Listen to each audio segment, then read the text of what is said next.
Last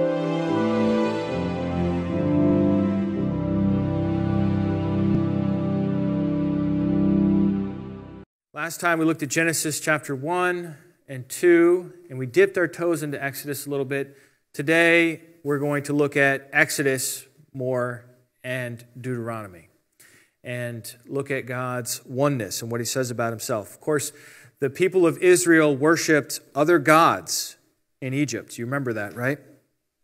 Before the 10 plagues. And actually, if you think about the 10 plagues are, if you really study them, they're all Yahweh over against the Egyptian gods. It's like a battle of the gods. And so, like, one of their gods is a frog. You know, why do you think Yahweh multiplied frogs out of control? 2 or 3 of their gods were protectors of the Nile. God turns the Nile to blood, as if slitting the vein of the god. Right? So, and there are these purpose statements you find where Moses will say to Pharaoh, so that you will know that Yahweh is great, or Yahweh is powerful, I will, cause the sun god to not get in his chariot and drag the sun across the sky for 3 days? I mean, my goodness. Yahweh could do that? Yeah, he can. So like the theological lesson of the 10 plagues for Israel and Egypt is that Yahweh is the one God overall. You're going to hear me say that a lot. He is the one God overall. And so after the 10th plague, they cross through the sea and they get to Mount Sinai. And Moses tells the people, get ready, you're going to meet God.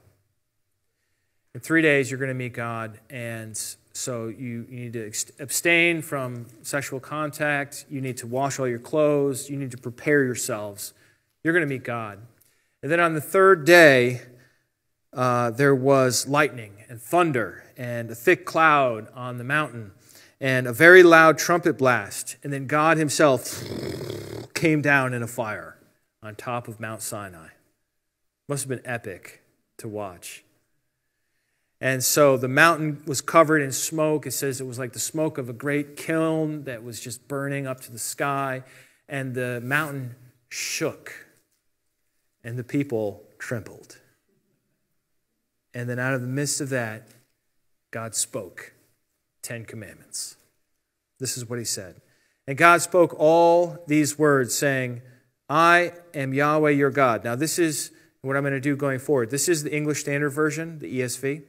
But I've just substituted Yahweh for the Lord, just to clarify, because this is kind of our focus for this class, is God's identity. So I thought it would be very significant to do that. Other translations do this already, but I like how the ESV is so literal, much more than many other translations. I wish they were more literal in the translation of God's name, to not change it, but just translate it into English letters. But anyhow, so verse 2 here. This is what God says. Out of the midst of the fire to these millions of people, he says to them, I am Yahweh, your God, who brought you out of the land of Egypt, out of the house of slavery. You shall have no other gods before me.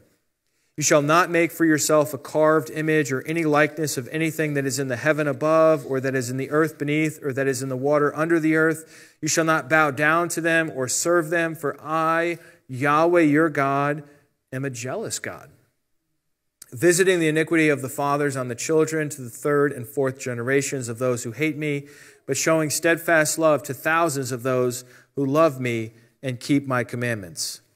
All right, so let's just go through this slowly. First up, he introduces himself. He talks to the people directly. He says, I'm Yahweh. I'm the one who rescued you out of Egypt. It's like, nice to meet you, right? Like, that's the first thing you do when you meet somebody. You say your name and what you are to that person. Oh, I'm so-and-so's friend, or I'm the one who got you this job, or I am the one that you've been talking to on email, or I'm the one that got you this sale, or whatever it is, right? So like his relationship to them is pretty much just like, I'm the one that got you out of Egypt, out of the house of slavery.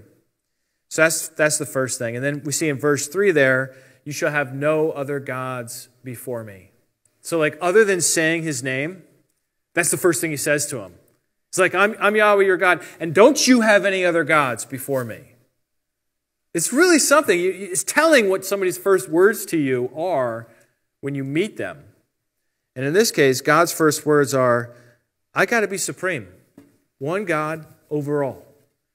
Now, I know in Egypt there was Ra, there was Nut, there was Apis, and Hathor, and Isis, and Osiris, and all the other gods of these different creatures, and you've seen the statues of these gods. But he says, you're to have no other gods before me. And then commandment number 2, which starts in verse 4, is no idols. I don't want you making stuff. I don't want you carving images. I don't care if it's of a horse or of a bird or of a fish. These are all things that were in Egypt. These are all things that they were accustomed to in worshiping these other gods. He says, I don't want any of it. Don't make any of it. And if anybody else makes it, don't bow down to them. And then he says, for I, Yahweh, your God, am a jealous God. Now, what does that mean? Is God jealous of these other gods? No. Yahweh can't be jealous of a frog god. I mean, come on. Psst. Is Yahweh jealous of his people? No, they're just humans. We're like this stuff. It's not like Yahweh's just like, oh man, I wish I could be like this, Aaron guy. He's really cool. That's ridiculous. So there is another meaning of the word jealous in English, and it's not jealous of, but it's jealous for. If you're jealous of someone, that means you want what they have. If you're jealous for someone, it means you want to keep them for yourself. And this is a virtuous jealousy rather than the nasty sense of envy. And so God is saying to them, like, all right, well, if you're going to be my people, I'm exclusive. Like, I don't want you worshiping other gods too. Like, this is the first thing he says to them.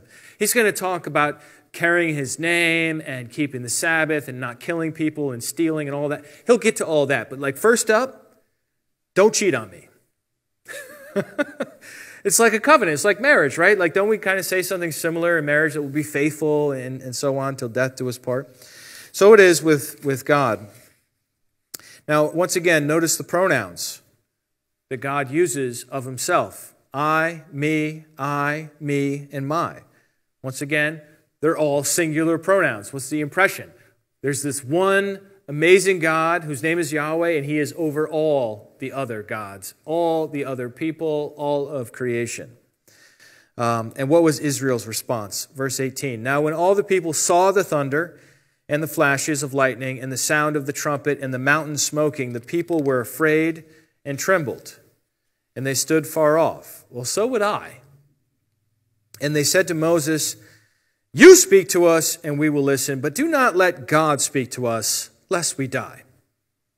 Moses said to the people, do not fear, for God has come to test you, that the fear of him may be before you, that you may not sin. The people stood far off, while Moses drew near to the thick darkness where God was. And so Moses, it's just incredible to think of. You have all these people, they all basically ran away. It says they stood afar off. Well, how did they get there? They probably ran away. Maybe they walked away. I don't know. I don't want to disparage them too much. But they got away from the mountain, and they said to Moses, you go. So Moses goes, solo guy. He walks forward. He goes to the mountain that's shaking and burning and all this crazy stuff, and he just, shoop, hikes it. He hikes the mountain right into the cloud, and he disappears. And an hour passes, and nothing happens. And then a day passes, no Moses. Then a week passes. What happened to Moses? I don't know. He went on the mountain, man. Days turn into weeks. Weeks turn into a month. The whole month passes. No Moses. Where did Moses go? He went on the mountain. Gets about 40 days. And they're just like, you know what? Moses is gone. We need to come to grips with it. It was cool, everything that happened, but he's gone. We need new leadership. And so we get Exodus 32, verse 1. When the people saw that Moses delayed to come down from the mountain, the people gathered themselves together to Aaron, that's Moses' big brother, and said to him, up, make us gods who shall go before us. As for this Moses, the man who brought us up out of the land of Egypt, we do not know what has become of him. So Aaron said to them, take off the rings of gold that are in the ears of your wives, your sons, and your daughters, and bring them to me. So all the people took off the rings of gold that were in their ears and brought them to Aaron. And he received the gold from their hand and fashioned it with a graving tool and made a golden calf. And they said, these are your gods, O Israel, who brought you up out of the land of Egypt. This is like the biggest facepalm of the Old Testament. I mean, you just got introduced to the one God who's over all, and you didn't even pick a cool animal. You decided to represent him with a golden baby cow. Not even a bull. Just a baby cow, a calf. Not even a full-grown cow. A cow that could give milk and maybe bite you if it got angry, but just a little baby cow, a calf. Unbelievable. I'm sure in their thought world it made sense. I'm sure in their thinking the calf was somehow amazing and like a fitting representative of the God who just defeated all the gods of Egypt. I guess. I don't know. But that's what they did. Meanwhile, back on the mountain, Moses is actually still alive. He's receiving the Torah, God's instruction for how he wants Israel to live. And God says to him, your people that you brought out of the land of Egypt have corrupted themselves. Now leave me alone so I can destroy them. That's so funny. So God kind of blames Moses for bringing this people. And God is so offended. He's so upset. Like this is the one thing he said to them up front. No other gods before me, no carved images. So what do? They carved an image and said, these are your gods who brought you up. Ugh. So in Exodus 32, Yahweh said, this is verse 9 to Moses, I have seen this people, and behold, it is a stiff-necked people. That means stubborn. Now, therefore, let me alone, that my wrath may burn hot against them, and I may consume them, in order that I may make a great nation of you. God wants to go nuclear. But Moses implored Yahweh, his God, and he prays. I'm not going to quote the whole prayer here, but skip to verse 14, after Moses prays. And Yahweh relented from the disaster that he had spoken. All right? So that's all up on the mountain. The people are still clueless. They're dancing around. They're playing. They're worshiping this golden calf. Moses is on his way down the mountain. You know how it is when you climb down a mountain, right? You go fast, right? You're moving because you're going down. And he's going down, and he's got 2 tablets of stone, the 10 Commandments, and he's marching down that mountain, and I bet he's moving. I bet he's cruising down that mountain, and he's furious. It says that his anger burned hot. And he gets to the bottom, and he sees the calf, and he just throws those tablets that were written with the very finger of God, and they break, and he goes up to that golden calf, and he burns it, and then he beats it down to powder, throws it in their drinking water, and he says, you drink it, you drink it. He forces them to drink their God. Whew. And then they went to the promised land. So everything was more or less okay. Moses says, I'm going to go up and see if I can atone for you. And he goes back up, and he works with God. And God agrees eventually, all right, okay. Let's go to the promised land. Let's go to the promised land. So they march all the way to the promised land. They get to the promised land. And God says, go. And they say, no, we're not going into the promised land. We sent in spies. It's scary in there. We don't want to go in. God said, fine. They said, we're worried about our kids. If we go in there and we get killed, our kids will become slaves. God says, fine. Don't go in.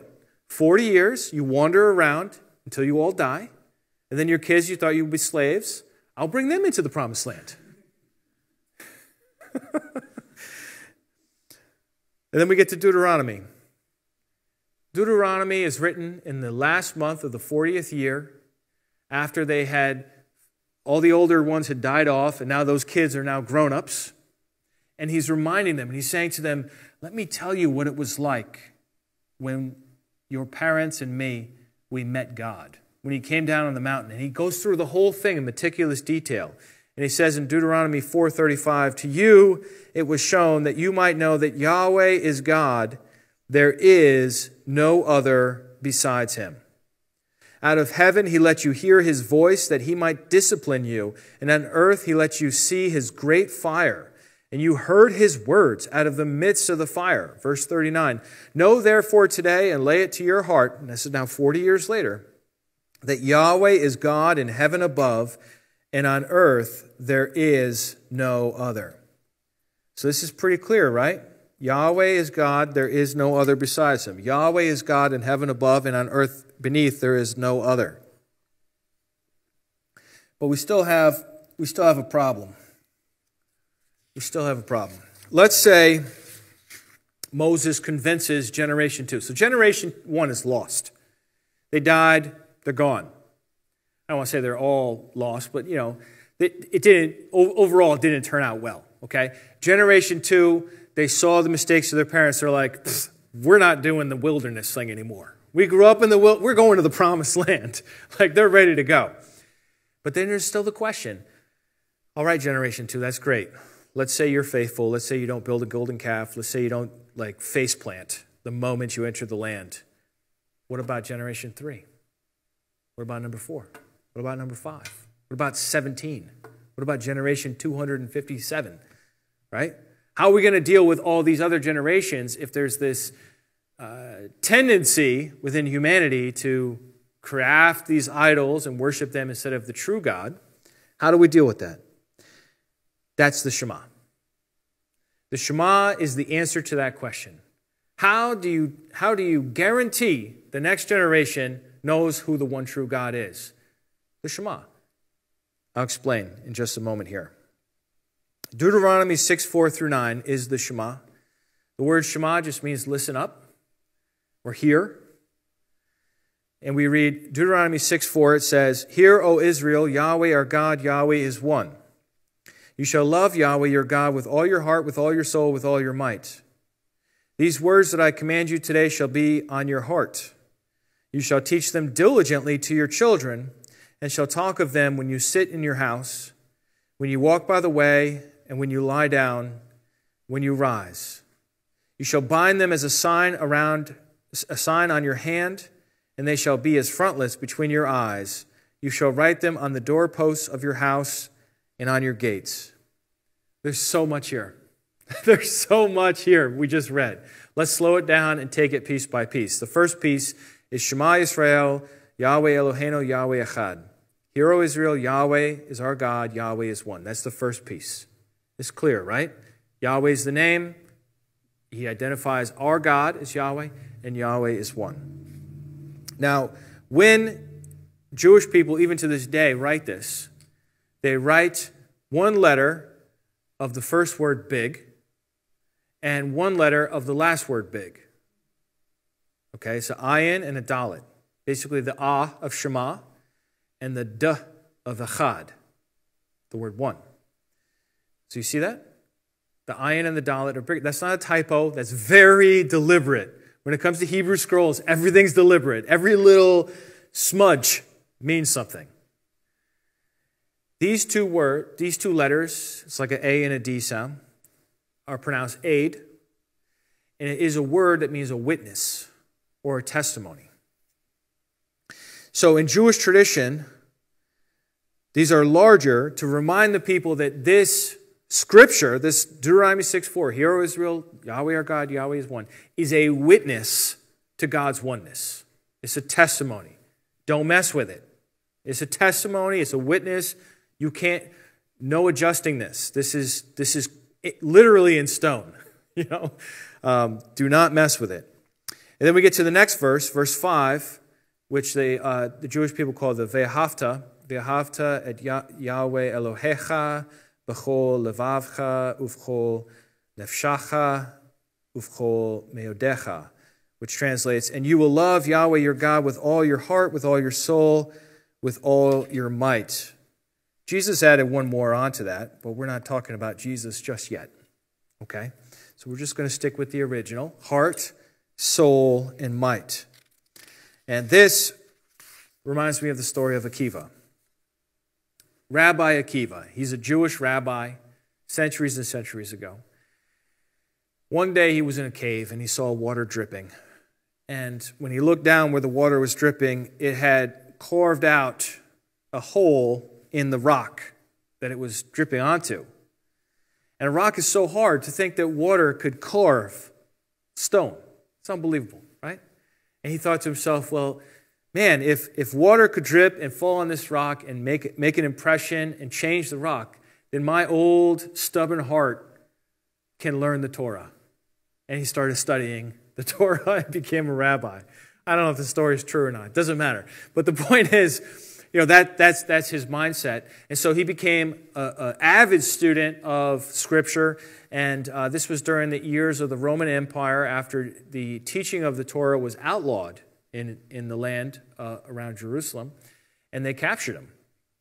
And they started torturing him. And it was a brutal, brutal, disgusting torture. They were flaying his skin with these iron combs. And it was, they were just slowly killing him, these barbarous Roman people. And the commander, so Akiva's there, and he's being tortured. He knows he's going to die. And he's just like muttering to himself. And they're just like, what's he doing? And then all of a sudden he starts laughing. Akiva's has this aha moment. He's like, aha! And the commander, a guy named Turnus Rufus, says, have you no feeling of pain? Are you a sorcerer? Like New York translation. What's the matter with you? Why are you laughing? What, are you nuts? This is what Rabbi Akiva says. I am no sorcerer, but I rejoice at the opportunity now given to me to love my God with all my life. That's soul is the word life. Seeing that I have hitherto been able to love him only with all my means and with all my might. And with the word one, he expired. Do you see what he did there? Let me show you. So the first is Yahweh is one. Yahweh our God, Yahweh is one. The second is love him with all your heart, with all your life, with all your might or your strength, right? And so he's like, I did it with all my heart. I did it with all my might. But I never could figure out, how do I love Yahweh with all my life? And he's getting tortured. He's in the process of dying. And he's like, oh, I'm doing it. I'm doing it right now. I'm loving him with all my life. Like he's literally giving his life in faithful obedience to Yahweh. And that's why he has this aha moment. He's like, wow. And then he just starts repeating it over and over. Shema Yisrael, Yahweh, or he would say Adonai, because they say Lord instead of Yahweh. Shema Yisrael, Adonai Eloheinu, Adonai Echad. Shema Yisrael, Adonai Eloheinu, Adonai Echad. Just mumbling it. Blah, blah, blah. And then he gets to the last word, Echad, which is the word one. He says, Echad. And he dies. Whoa. So this sets a precedent for Jewish people. And this is, I think, around 100 years after Christ when this happened. But Jewish people from that day to this day, if they're dying, it could even be in a hospital, but if they're dying, especially in persecution, they say the Shema over and over because they want to die with it on their lips. What a legacy. So anywhere from the persecution of the Romans to the Spanish Inquisition to the Jewish murmur of voices in the Nazi gas chambers, this is what they're doing. They're saying the Shema over and over again because they want to die like Akiva. They want to die with the words on their lips.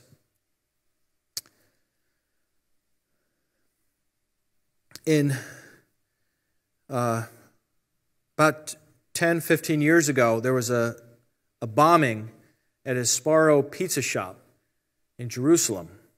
Killed 15 people. It was a vest bomb by a terrorist.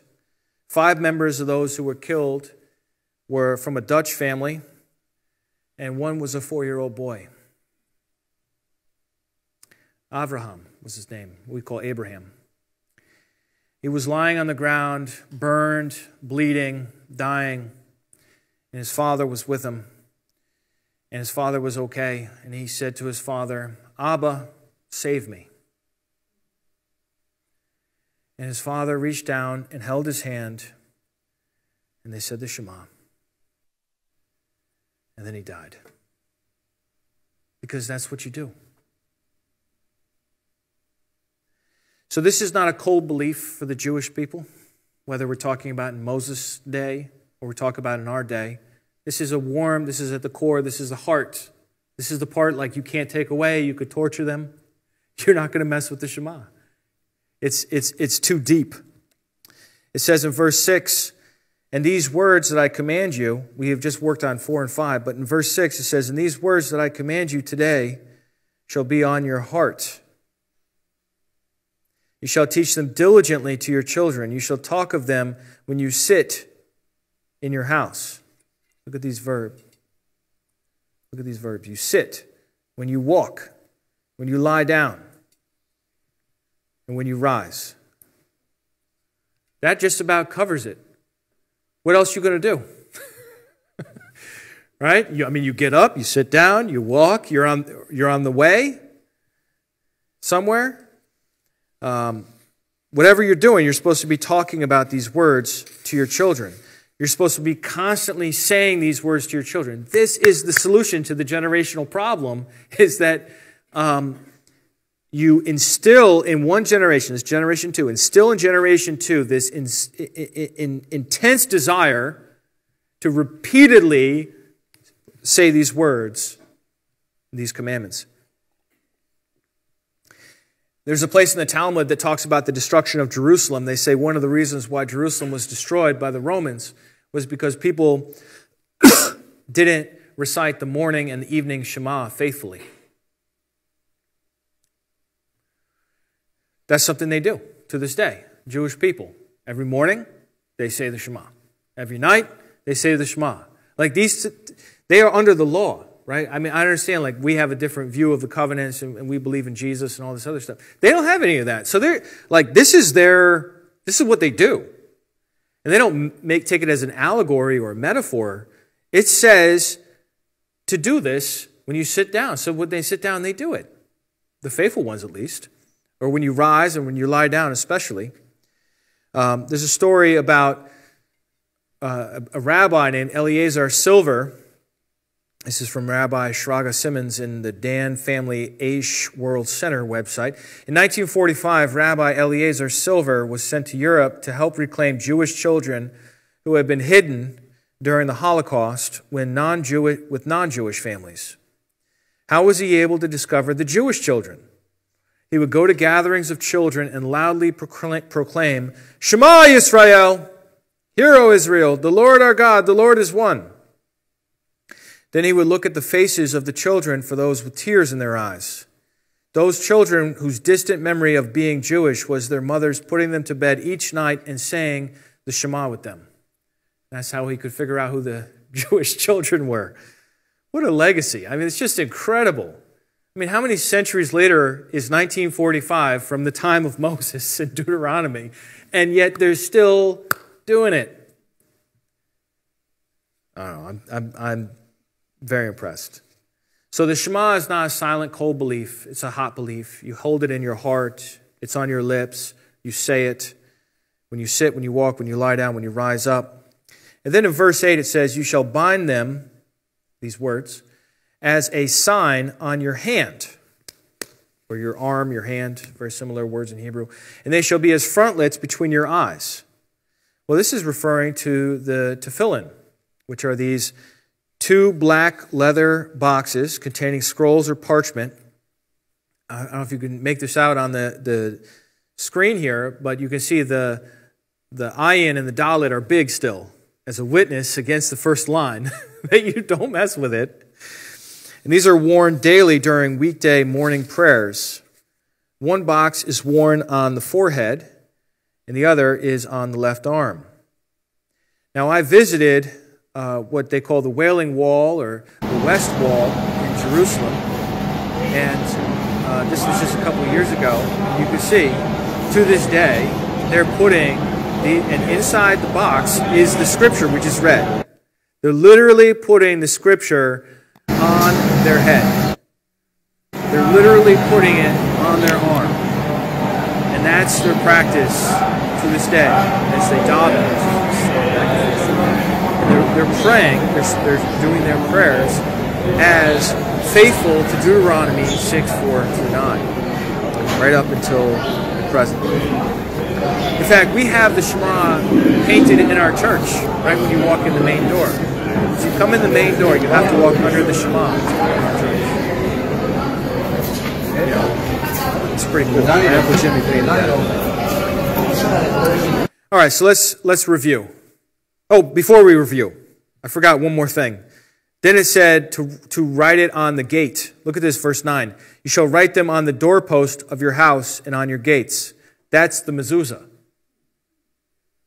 The mezuzah is, on every Jewish home, it's a decorative case with a parchment with these same verses written, handwritten, unless you're cheap, in which case you get a printed version, with Hebrew letters on the doorpost. And what you do is you touch the mezuzah when you enter the house. You touch it, and then you kiss your hand. That's their custom. Pretty cool, huh? All right, so let's review. First up, Yahweh revealed himself to Israel at Mount Sinai and audibly spoke the Ten Commandments. What that must have been like. His first words were that he is Yahweh their God and that they should have no other gods before him. The first generation failed miserably to worship only Yahweh without idolatry, as the golden calf incident showed. To the second generation, Moses gave the Shema, with instructions to teach it to their children diligently. To this day, Jewish people in Israel and throughout the world are devoted to the truth of the Shema. And I don't want to say all Jewish people are equally devoted. Of course, you know, some people are more devoted than others. But the ones that are taking their faith seriously, part of their faith, in fact, the center of their faith, the very core itself, is, listen, Israel, Yahweh our God, or the Lord our God. They don't want to say the name Yahweh because out of respect. So they say, the Lord our God, the Lord is one. And you shall love the Lord your God with all your heart, soul, and strength. So that's a little bit about Yahweh our God. Yahweh is one. Next time, we're going to look at the prophets and see how Israel did in their subsequent history as we continue in our class about our one God who's over all.